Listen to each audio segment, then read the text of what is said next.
La corteza de la Tierra está conformada por una docena de placas, de un promedio de 70 kilómetros de espesor, que flotan en un océano de roca líquida, conocido como magma. Estas placas, llamadas tectónicas, llevan moviéndose millones de años. Y han dado la forma a la superficie de nuestro planeta. Normalmente estos movimientos son imperceptibles.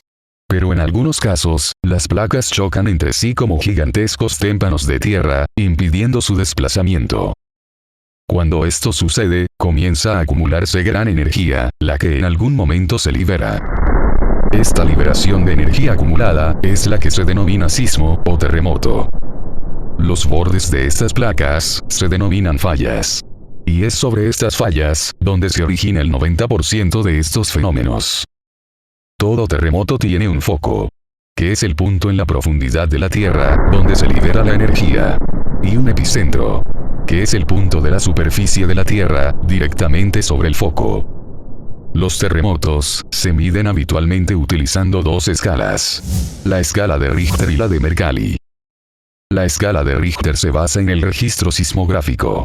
Es una escala que crece en forma exponencial. De manera que cada punto de incremento puede significar un aumento de energía 10 o más veces mayor. Por ejemplo, un terremoto de magnitud 3 no es percibido por la gente. Uno de 8 o mayor causa daños catastróficos. La escala de Mercalli no se basa en los registros sismográficos, sino en el daño producido en las estructuras y en la sensación percibida por la gente. Una magnitud de grado 9 de esta escala considera grandes daños en edificios, derrumbes parciales y pánico generalizado. Cuando un terremoto tiene epicentro en el océano, este provoca enormes movimientos de agua, llamados tsunamis. Los tsunamis son enormes olas que pueden viajar a más de 600 km por hora. En alta mar, la altura de la ola es pequeña. Pero cuando llega a la costa, al encontrar profundidades menores, puede alcanzar alturas de 30 metros o más.